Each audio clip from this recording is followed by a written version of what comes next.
রাজধানীর বুকে আবারও সহিংসতার ঘটনা ঘটল। এবার হামলার শিকার হলেন ইনকিলাব মঞ্চের মুখপাত্র শরীফ ওসমান হাদি। শুক্রবার দুপুরে প্রকাশ্যেই তাকে লক্ষ্য করে গুলি চালানো হয়। ঢাকা ৮ আসনে আসন্ন নির্বাচনে অংশ নেওয়ার ঘোষণা দিয়েছিলেন তিনি। ঠিক এমন একটি সময়ে তার উপর এই হামলার ঘটনা রাজনৈতিক অঙ্গনে নতুন করে আলোচনার জন্ম দিয়েছে। হামলার পরপরই গুরুতর আহত অবস্থায় তাকে দ্রুত ঢাকা মেডিকেল কলেজ হাসপাতালে নিয়ে যাওয়া হয়। সেখানে চিকিৎসকরা তাকে জরুরি চিকিৎসা প্রদান করেন। ঢাকা মেডিকেল কলেজ হাসপাতালের পুলিশ ফাঁড়ির ইনচার্জ মোহাম্মদ ফারুক এই ঘটনার সত্যতা নিশ্চিত করেছেন। তবে কারা, কেন বা কিভাবে এই হামলা চালিয়েছে সে বিষয়ে এখনও স্পষ্ট কোনো তথ্য পাওয়া যায়নি।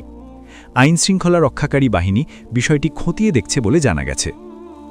যদিও হামলাকারীদের পরিচয় এখনও শনাক্ত করা যায়নি, তবে শরীফ ওসমান হাদি এর আগেও নিজের নিরাপত্তা নিয়ে শঙ্কা প্রকাশ করেছিলেন। তিনি বিভিন্ন সময় অভিযোগ করেছিলেন যে তার রাজনৈতিক অবস্থানের কারণে তাকে নিয়মিত হুমকি দেওয়া হচ্ছে। বিশেষ করে তিনি দাবি করেছিলেন আওয়ামী লীগের নেতাকর্মীদের পক্ষ থেকে তার উপর মানসিক চাপ সৃষ্টি করা হচ্ছে এবং তাকে নিবৃত্ত করার চেষ্টা চলছে। এই হামলার মাত্র কয়েক সপ্তাহ আগেই গত 14 নভেম্বর তিনি নিজের ভেরিফাইড ফেসবুক আইডিতে একটি দীর্ঘ পোস্ট দিয়েছিলেন, যেখানে তিনি তার ওপর আসা হুমকির বিস্তারিত বিবরণ তুলে ধরেন। সেই পোস্টে তিনি উল্লেখ করেছিলেন যে মাত্র 3 ঘণ্টার ব্যবধানে বিভিন্ন বিদেশি নম্বর থেকে তাকে অন্তত 30টি কল এবং অসংখ্য টেক্সট মেসেজ পাঠানো হয়েছিল। এই বার্তাগুলোর মূল উদ্দেশ্য ছিল তাকে মানসিকভাবে বিপর্যস্ত করা এবং ভয় দেখানো। তিনি অভিযোগ করেছিলেন হুমকিদাতারা তাকে সর্বক্ষণ নজরদারিতে রাখার কথা জানিয়েছিল।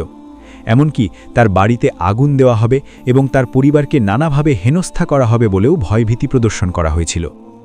সেই সময় তিনি জানিয়েছিলেন তাকে যেসব নম্বর থেকে কল করা হয়েছিল তার মধ্যে সৌদি আরব, সংযুক্ত আরব আমিরাত এবং অজ্ঞাতনামা বিভিন্ন স্থানের নম্বর ছিল। তিনি সেই কল লিস্টের 2টি স্ক্রিনশটও জনসমক্ষে প্রকাশ করেছিলেন প্রমাণের জন্য। তবে এত সব হুমকির মুখেও দমে যাননি শরীফ ওসমান হাদি। তিনি তার ফেসবুক পোস্টে স্পষ্ট করে বলেছিলেন যে তিনি আসন্ন নির্বাচন এবং 17 তারিখের রায়ের প্রতি পূর্ণ আস্থাশীল।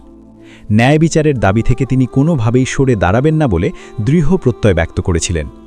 তিনি লিখেছিলেন, ন্যায় প্রতিষ্ঠার পথে হাজারো বাধা, বিপত্তি এবং ব্যক্তিগত ঝুঁকি থাকলেও তিনি তা মেনে নিতে প্রস্তুত। কোনো অন্যায়ের বিরুদ্ধে জনগণের প্রতিরোধের যে মনোভাব তৈরি হয়েছে তা কোনোভাবেই থামিয়ে রাখা সম্ভব নয় বলে তিনি বিশ্বাস করতেন। নিজের পরিবার এবং সহযোদ্ধাদের সাহস যোগাতে তিনি সব সময় সৃষ্টিকর্তার ওপর ভরসা রাখার পরামর্শ দিয়েছিলেন। তার বক্তব্যে উঠে এসেছিল যে শেষ পর্যন্ত ন্যায় প্রতিষ্ঠার সংগ্রামে তিনি অবিচল থাকবেন। সব পরিস্থিতিতে আল্লাহর ওপর নির্ভর করেই তিনি সামনে এগিয়ে যাওয়ার কথা বলেছিলেন। কিন্তু সেই হুমকির বাস্তবায়ন হিসেবেই কি আজকের এই হামলা কিনা তা নিয়ে এখন জনমনে প্রশ্ন দেখা দিয়েছে। শুক্রবারের এই ঘটনার পর তার সেই ফেসবুক পোস্ট এবং অভিযোগগুলো নতুন করে প্রাসঙ্গিক হয়ে উঠেছে। পুলিশ এবং সংশ্লিষ্ট কর্তৃপক্ষ এখন তদন্তের মাধ্যমে প্রকৃত অপরাধীদের খুঁজে বের করার চেষ্টা করছে। তবে নির্বাচনের আগে একজন প্রার্থীর ওপর এমন প্রাণঘাতী হামলা নির্বাচনী পরিবেশকে প্রশ্নের মুখে ঠেলে দিয়েছে। শরীফ ওসমান হাদির বর্তমান শারীরিক অবস্থা এবং তদন্তের অগ্রগতির দিকেই এখন সবার নজর।